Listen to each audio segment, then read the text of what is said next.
ಮತ್ತೊಮ್ಮೆ ಸ್ವಾಗತ ವೀಕ್ಷಕರೇ. ನಮ್ಮ ವಿಶೇಷ ಕಾರ್ಯಕ್ರಮಕ್ಕೆ ಹೈ ಅಲರ್ಟ್ ವೆರಿ ಕಾಮನ್. ನೀವು ಕರೆ ಮಾಡಿ ಮಾತಾಡಬಹುದು. ನಮ್ಮ ಸ್ಕ್ರೀನ್ ಮೇಲೆ ಕಾಣ್ತಾ ಇರುವಂಥ ನಂಬರ್ಗಳಿಗೆ ಕರೆ ಮಾಡಿ.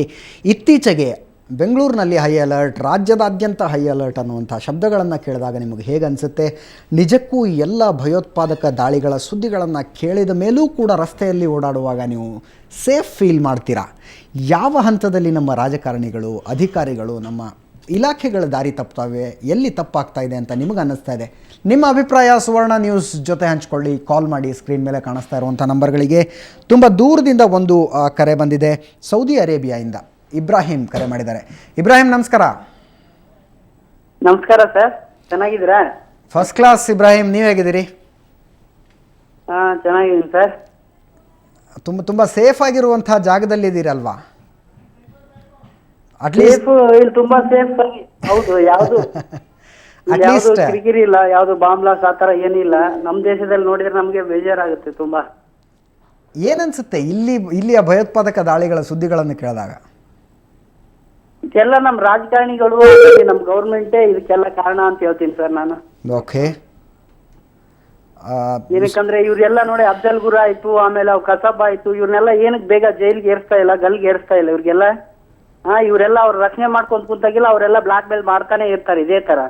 ಇಬ್ರಾಹಿಂ, ಸುಮ್ಮನೆ ಕ್ಯೂರಿಯಾಸಿಟಿಗೆ ಒಂದು ಪ್ರಶ್ನೆ ಕೇಳ್ತೀನಿ. ನೀವಿರುವಂಥ ದೇಶದಲ್ಲಿ, ಸೌದಿ ಅರೇಬಿಯಾದಲ್ಲಿ, ಒಂದು ವೇಳೆ ಯಾರು ಬಾಂಬ್ ಬ್ಲಾಸ್ಟ್ ಮಾಡಿ ಸಿಕ್ಕಾಕೊಂಡ್ರೆ ಅವ್ರ ಪರಿಸ್ಥಿತಿ ಏನಾಗುತ್ತೆ? ಅವ್ರ ಪರಿಸ್ಥಿತಿ ಇಮಿಡಿಯೇಟ್ಲಿ ಅವ್ರಿಗೆ ಗಲ್ಗೇರಿಸ್ತಾರೆ, ಶಿಕ್ಷೆ ಆಗುತ್ತೆ ಸರ್ ಇಲ್ಲೆಲ್ಲ. ಓಕೆ. ಆ ತರ ಯಾರು ಇಲ್ಲ. ಮೊದಲೇ ಮಾತು ಇಲ್ಲಿದೆಲ್ಲ ಫುಲ್ ಸ್ಟ್ರಿಕ್, ಆಮೇಲೆ ಇಲ್ಲೇ ಮಿಲಿಟರಿ ಪಡೆ ಎಲ್ಲ ಫುಲ್ ಸ್ಟ್ರಾಂಗ್ ಆಗಿದೆ. ಸೊ ಈ ರೀತಿಯಾಗಿ ವರ್ಷಗಟ್ಟಲೆ ವಿಚಾರಣೆಗಳು, ಆತರ ಏನಿಲ್ಲ ಸರ್. ವರ್ಷಗಟ್ಟಲೆ ವಿಚಾರಣೆಗಳು, ಅವರಿಗೆ ಜೈಲಿನಲ್ಲೇ ಬಿರಿಯಾನಿ ಕೊಡೋದು, ಆ ಥರದ ಯಾವುದೇ ಪರಿಸ್ಥಿತಿ ಇದೆ? ಇಮಿಡಿಯೇಟ್ಲಿ ಮಿನಿಮಮ್ 6 ಮಂತ್ ಒಳಗಡೆ, 1 ಇಯರ್ ಒಳಗಡೆ ಡಿಕ್ಲೇರ್ ಆಗ್ಬಿಡುತ್ತಿಲ್ಲ. ಓಕೆ, ಮೆಟ್ಟಿಗೆ ಫೈನ್. ಇಬ್ರಾಹಿಂ, ನೀವು ಸೌದಿ ಅರೇಬಿಯಾದಲ್ಲಿ ಕುಂತು ಭಾರತದಲ್ಲಿ ಭಯೋತ್ಪಾದಕ ದಾಳಿಗಳು ಆಗೋದು ಬೇಡ ಅನ್ನುವಂಥ ಪ್ರಾರ್ಥನೆ ಏನಾದರೂ ಮಾಡಿ ಕರೆ ಮಾಡಿದ್ದಕ್ಕೆ ತುಂಬಾ ಧನ್ಯವಾದ. ನಾವು ಯಾವತ್ತೂ ಮಾಡ್ತಾನೆ ಇರ್ತೀವಿ. ನಾವೊಬ್ಬ ಮುಸ್ಲಿಮ್ಸ್ ಆಗಿ ಇವರೆಲ್ಲ ಹೇಳ್ತಾರೆ ಅವ್ರಿಗೆಲ್ಲ ಜೈಲ್ ಶಿಕ್ಷೆ ಆದ್ರೆ ಮುಸ್ಲಿಮ್ಸ್ ಓಟ್ಗಳು ಹೋಗ್ತಾವ ಅಂತ ಹೇಳಿ ಇವರೆಲ್ಲ ಹಿಡ್ಕೊಂಡು ಕುಂತಿದ್ದಾರೆ. ಇಂತ ಭಯೋತ್ಪಾದಕ ಚಟುವಟಿಕೆಗಳಿಗೆ ಮುಸ್ಲಿಮ್ಸ್, ಇಂಡಿಯಾದಲ್ಲಿರೋ ಮುಸ್ಲಿಮ್ಸ್ ಮಾತ್ರ ಯಾರು ಸಪೋರ್ಟ್ ಮಾಡೋದಿಲ್ಲ. ಎಲ್ಲೋ ಬೀರ್ತಾರೆ ಕೆಟ್ಟ ಹುಳಗಳು. ಆದ್ರೆ ನಮ್ಮ ಇಂಡಿಯಾದವ್ರು ಮುಸ್ಲಿಮ್ಸ್ ಮಾತ್ರ ಇವ್ರು ಅನ್ಕೊಂಡಿದ್ದಾರೆ, ಇವ್ರನ್ನ ಹಾಕಿದ್ರೆ ಗಲ್ಲಿಗೆ ಹಾಕಿದ್ರೆ ಮುಸ್ಲಿಮ್ಸ್ ಓಟ್ ಹೋಗ್ತವೆ, ಅದು ಹೋಗ್ತವೆ. ಇವ್ರದೆಲ್ಲ ಭ್ರಮೆ. ಯಾವೊಬ್ಬ ಭಾರತೀಯ ಮುಸ್ಲಿಮ್ಸ್ನು ಅವ್ರಿಗೆ ಯಾರಿಗೂ ಸಪೋರ್ಟ್ ಮಾಡೋದಿಲ್ಲ.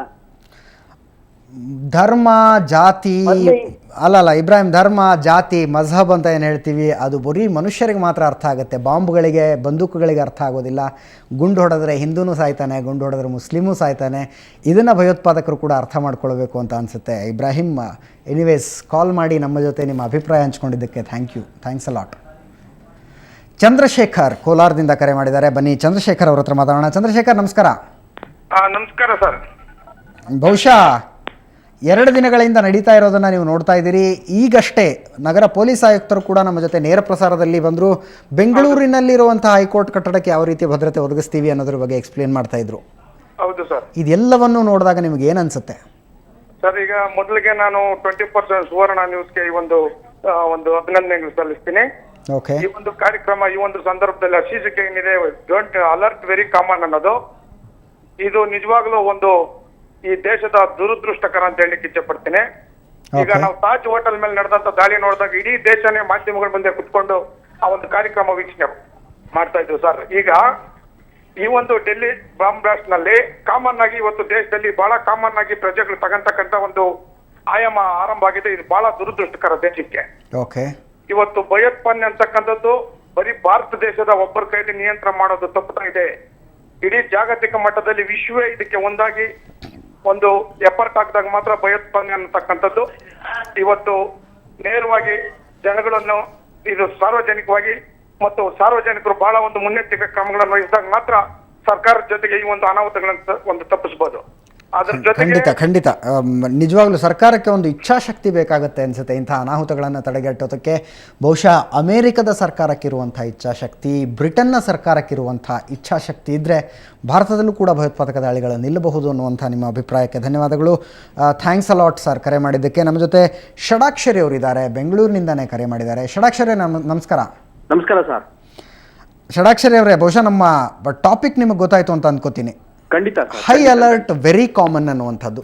ಹೈ ಅಲರ್ಟ್ ಅದು ಮಾಮೂಲಿ ಆಗ್ಬಿಟ್ಟಿದೆ ಸರ್. ಅದು ಓಕೆ. ಎಕ್ಸಾಂಪಲ್, ಹಾ, ನೀವು ಹೈ ಅಲರ್ಟ್ ಅಂತ ಅಂದ್ರೆ ಯಾವ್ದಾರ ಒಂದು ಬಾಂಬ್ ಬ್ಲಾಸ್ಟ್ ಆಯ್ತು, ಇನ್ನೇನೋ ಒಂದಾಯ್ತು, ಹೈ ಅಲರ್ಟ್. ಓಕೆ. ನೀವು ಮೀಡಿಯಾದವರು ಬೈ Okay. ಚಾನ್ಸ್ ಒಬ್ಬ ಕಾಮನ್ ಮ್ಯಾನು ಒಂದು ರೈಲ್ವೆ ಸ್ಟೇಷನ್ಗೆ ಹೋಗಿ, ಹಾ. ಒಂದು ಬಸ್ ಸ್ಟಾಪ್ ಹೋಗಿ, ಇಲ್ಲ ಎನಿ ಒಂದು ಏರ್ಪೋರ್ಟ್ಗೆ ಹೋಗಿ, ಆ ಪೊಲೀಸ್ ಡಿಪಾರ್ಟ್ಮೆಂಟ್ ನಿದ್ದೆ ಮಾಡ್ತಾ ಇದ್ದಾರೆ ಅಲ್ಲಿ ಕುಳಿಸ್ಕೊಂಡು. ಓಕೆ. ಸುಮ್ನೆ ಹಿಂಗ್ ಇಟ್ಕೊಂಡು ಹಿಂಗ್ ಅಂತ ನಾವು ಸೊ ನಿಜಕ್ಕೂ ಹೈ ಅಲರ್ಟ್ ಅನ್ನೋದು ಇರೋದಿಲ್ಲ ಅಂತೀರಿ ನೀವು? Nothing, zero sir. High alert Okay. Only politics. ಹಾ ಹಾ ಹಾ. ಒಬ್ಬ ಹೋಮ್ ಮಿನಿಸ್ಟರ್ಗೆ, ಒಬ್ಬ PM-ಗೆ, ಓಕೆ. ಒಬ್ಬ ಚೀಫ್ ಮಿನಿಸ್ಟರ್ಗೆ ಹೈ ಅಲರ್ಟ್ ಅದು. ಸೊ ಅವರ ಪ್ರಾಣಗಳು ಮಾತ್ರ ಪ್ರಾಣಗಳ, ಅವನ್ನ ಮಾತ್ರ ಕಾಯ್ಬೇಕಾ ಅನ್ನುವಂಥದ್ದು ಪ್ರಶ್ನೆ. ಹೌದು ಸರ್. ಹೈ ಅಲರ್ಟ್ ನಮ್ಮ ಪೊಲೀಸ್ ಕಮಿಷನರ್ ಜ್ಯೋತಿ ಪ್ರಕಾಶ್ ಮಿರ್ಜಿ ಅವ್ರು ಹೇಳಿದ್ರು, ಆಯ್ತಾ. ಓಕೆ. ಒಬ್ಬ ಏನೋ ಒಂದು ಮಾಡಿರೋನ್ಗೆ ಅವನ್ಗೆ ಹೈ ಅಲರ್ಟ್ ಮಾಡಿರ್ತಾರೆ, ಅವನ್ಗೆ ಸೆಕ್ಯೂರಿಟಿ ಕೊಡ್ತಾರೆ. ಓಕೆ. ಎಕ್ಸಾಂಪಲ್, ಒಬ್ಬ ಕಸಬ್, ಒಬ್ಬ ಅಫ್ಜಲ್ ಗುರು, ಅವನ ಒಬ್ಬನ್ನ ಒಂದು ಶಿಕ್ಷೆ ಕೊಡಕ್ಕೆ ಇವ್ರ ಕೈಲಿ ಆಗ್ತಾ ಇಲ್ಲ. ಸೊ ಈ ದೇಶದಲ್ಲಿ ಸೆಕ್ಯೂರಿಟಿ ಅಂತ ಇದ್ರೆ ಅದು ಅಜ್ಮಲ್ ಕಸಬ್ಗಿದೆ, ಅಫ್ಜಲ್ ಗುರುಗಿದೆ. ಹೌದು. ಜನಸಾಮಾನ್ಯನಿಗಿಲ್ಲ ಅಂತ. ಅವ್ರಿಗೆ ಕೋಟಿ ಕೋಟಿ ದುಡ್ಡು ಖರ್ಚಾಗ್ತಾ ಇದೆ. ಓಕೆ. ಓಕೆ. ಕೋಟಿ ಕೋಟಿ ಗಟ್ಟಿ ದುಡ್ಡು ಖರ್ಚಾಗ್ತಾ ಇದೆ ಸರ್. ಹೈ ಅಲರ್ಟ್ ಇವತ್ತು Bangalore through out all over India, all over world ಒಂದು ಹಿಟ್ ಲಿಸ್ಟ್ ಅಲ್ಲಿ ಇದೆ. ಆದ್ರೆ ಷಡಾಕ್ಷರಿ ಅವರೇ, ಬಹುಶಃ ನೀವು ಅಮೆರಿಕದ ಕಥೆಗಳನ್ನ ಕೇಳಿರ್ಬೋದು, ಬ್ರಿಟನ್ನ ಕಥೆಗಳನ್ನ ಕೇಳಿರ್ಬೋದು. ಅಲ್ಲಿ ಒಂದೇ ಒಂದು ಅತಿ ದೊಡ್ಡ ಭಯೋತ್ಪಾದಕ ದಾಳಿ ಅಂತ ಆಗಿದ್ದು ಅಮೆರಿಕದಲ್ಲಿ. ಆ ನಂತರ ಒಂದೇ ಒಂದು ಇನ್ನೊಂದು ಅಂತ ರೀತಿಯಾದಂತಹ ದುಷ್ಕೃತ್ಯ ನಡೆಯಲಿಲ್ಲ, ಅಷ್ಟು ಟೈಟ್ ಆಯ್ತು ಸೆಕ್ಯೂರಿಟಿ. ಹೌದು, ಫುಲ್. ಇಲ್ಲಿ ಏನಾಗ್ತಾ ಇದೆ ಸರ್, ನಮ್ಮ ಇಂಡಿಯಾದಲ್ಲಿ ಈ ಲಾ ಏನಾಗಿದೆ ಅದು ಯಾವ್ದನ್ನು ತಿದ್ದುಪಡಿನೇ ಮಾಡ್ತಾ ಇಲ್ಲ. ಓಕೆ. ನೀವು ಹೇಳೋದು ಭಯೋತ್ಪಾದನೆ ನಿಗ್ರಹಕ್ಕೆ ಒಂದು ವಿಶೇಷವಾದ ಕಾನೂನು ಜಾರಿಗೆ ಬರಬೇಕು. ಹೌದು ಸರ್, ಒಂದು ವಿಶೇಷವಾದ ಕಾನೂನು ಜಾರಿ ಆಗ್ಬೇಕು. ಒಬ್ಬ ಸಾಮಾನ್ಯ ಏನಾರು ಒಂದು ಬರೀ ಖಾಲಿ ಒಂದು ಸುಮ್ನೆ ಏನೋ ಒಂದು ಆದ ತಕ್ಷಣ ಹೈ ಅಲರ್ಟ್ ಅನ್ನೋದು, ಈ ಹೋಗೋದು ಒಂದು ಮೀಟಿಂಗ್ ಮಾಡೋದು ಸುಮ್ನೆ ವೇಸ್ಟ್ ಅದು ನನ್ನ ಪ್ರಕಾರ. ಷಡಾಕ್ಷರಿ ಅವರು, ಒಬ್ಬ ಜನಸಾಮಾನ್ಯನಾಗಿ ಒಂದು ಉತ್ತರ ಕೊಡಿ. ನಮ್ಮ ಈ ರೀತಿಯಾದಂತಹ ಭಯೋತ್ಪಾದಕ ದಾಳಿಗಳಾದಾಗ ನಮ್ಮ ರಾಜಕಾರಣಿಗಳು ಏನು ಸ್ಟೇಟ್ಮೆಂಟ್ಗಳನ್ನ ಕೊಡ್ತಾರೆ ನೋಡಿ.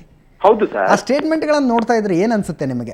ಒಂಥರ ನರ ಇಲ್ಲದೆ ಇರೋರು ಮಾತಾಡೋ ಮಾತುಗಳಂತ. ನಿಜವಾಗ್ಲೂ ಅನ್ಫಿಟ್ ಒಬ್ಬ ರಾಜಕಾರಣಿ, ಒಬ್ಬ ಹೋಮ್ ಮಿನಿಸ್ಟರ್ ಆಗ್ಲಿ, ಒಬ್ಬ ಎನಿ ಪೊಲಿಟಿಕಲ್, ಓಕೆ, ಆಯ್ತಾ, ನಿಜವಾಗ್ಲೂ ಅವ್ರಿಗೆ ಮಾತಾಡಕ್ಕೆ ಯೋಗ್ಯತೆ ಇಲ್ಲ ಸರ್. ಅವ್ರಿಗೆ ಅಷ್ಟು ಅನ್ಫಿಟ್ ಅವರು. ಫೈನ್. ಹೋಮ್ ಮಿನಿಸ್ಟರ್ ಆಗ್ಲಿ, ಎನಿ ಪರ್ಸನ್, ಓಕೆ, ಆಯ್ತಾ. ಪೊಲೀಸ್ನವರು ಹಗಲು ರಾತ್ರಿ ಅನ್ನೋದು ಕಂಡುಬಿಟ್ಕೊಂಡು ನಾವು ಕಾಯ್ತಾ ಇದೀವಿ, ಅದ್ ಮಾಡ್ತಾ ಇದೀವಿ, ಏನೋ ಒಂದು ಹೇಳ್ತಾರೆ, ಆಯ್ತಾ. ಅಲ್ಲಿ ಹೋದ್ರೆ ಬಸ್ ಸ್ಟ್ಯಾಂಡ್ ಒಳಗಡೆ ಹೋದ್ರೆ ನಿದ್ರೆ ಮಾಡ್ತಾ ಇದ್ದಾನೆ ಅವನು. ಆ ರೈಲ್ವೆ ಸ್ಟೇಷನ್ಗೆ ಹೋಗಿ ನೀವು ನಿದ್ರೆ ಮಾಡ್ತಾ ಇದ್ದಾರೆ ಸರ್. ಸೊ ಹೈ ಅಲರ್ಟ್ ಅನ್ನುವಂಥದ್ದು ಕೇವಲ ಮಾತುಗಳಲ್ಲಿರುತ್ತೆ, ಬ್ರೇಕಿಂಗ್ಗಳಲ್ಲಿರುತ್ತೆ, ಆದರೆ ವಾಸ್ತವವಾಗಿ ಆನ್ ಫೀಲ್ಡ್ ಇರೋದಿಲ್ಲ ಅನ್ನುವಂಥ ಮಾತನ್ನು ಹೇಳ್ತೀರಿ ನೀವು. ಥ್ಯಾಂಕ್ ಯು ಷಡಾಕ್ಷರಿ ಅವರೇ, ಕರೆ ಮಾಡಿದ್ದಕ್ಕೆ ಧನ್ಯವಾದಗಳು. ಕರೆ ಮಾಡಿದ ಎಲ್ರಿಗೂ ಧನ್ಯವಾದಗಳು. ವೀಕ್ಷಕರೇ, ಈ ಕಾರ್ಯಕ್ರಮದ ಕೊನೆಯಲ್ಲಿ ನಮ್ಮ ಕಳಕಳಿ ಇಷ್ಟೇ. ಹೈ ಅಲರ್ಟ್ ಅನ್ನೋದು ಸುಮ್ಮನೆ ಹೆಸರಿಗಾಗೋದು ಬೇಡ, ಸುಮ್ಮನೆ ಮಾತುಗಾಗೋದು ಬೇಡ. ನಿಜಕ್ಕೂ ಹೈ ಅಲರ್ಟ್ 24/7 ಇರಲಿ, ಸದಾಕಾಲ ಹೈ ಅಲರ್ಟ್ ಇರಲಿ. ಕೇವಲ ಭಯೋತ್ಪಾದಕ ದಾಳಿಗಳಾದಾಗ ಧಡಲ್ಲಂತ ಎದ್ದು ಕೂತ್ಕೊಳ್ಳೋದು, ಧಡಲ್ಲಂತ ಸೆಕ್ಯೂರಿಟಿ ಟೈಟ್ ಮಾಡೋದು, ಭಯೋತ್ಪಾದನೆ ವಿರುದ್ಧ ಸ್ಟೇಟ್ಮೆಂಟ್ಗಳನ್ನು ಕೊಡೋದು, ಇದೆಲ್ಲ ಮಾಡೋದ್ರಿಂದ ನಂತರ ಕೆಲವು ದಿನಗಳಲ್ಲಿ ಯಥಾಪ್ರಕಾರ ಮತ್ತದೇ ರೀತಿಯಾದಂಥ ಮರೆಗುಳಿತನಕ್ಕೆ, ಮೈಮರವಿಗೆ ಜಾರೋದ್ರಿಂದಾಗಿ ಮತ್ತೆ ನಮ್ಮ ದೇಶದಲ್ಲಿ ಭಯೋತ್ಪಾದಕ ದಾಳಿಗಳಾಗ್ತಾ ಇದೆ. ಕೊನೆ ಪಕ್ಷ ಇನ್ನು ಮುಂದಾದರೂ ನಿಜವಾದ ಹೈ ಅಲರ್ಟ್, ನಿಜವಾದ ಎಚ್ಚರಿಕೆ ಬಂದರೆ ಇಂಥ ದಾಳಿಗಳನ್ನು ತಡೆಗಟ್ಟಬಹುದು ಅಂತ ನಮಗನ್ನಿಸ್ತಾ ಇದೆ. ಸೊ ಕರೆ ಮಾಡಿದ ಎಲ್ಲರಿಗೂ ಮತ್ತೊಮ್ಮೆ ಧನ್ಯವಾದಗಳು. ಕ್ಷಣದ ಸುದ್ದಿಗಾಗಿ ನೋಡ್ತಾ ಇರಿ ಸುವರ್ಣ ನ್ಯೂಸ್ 24/7.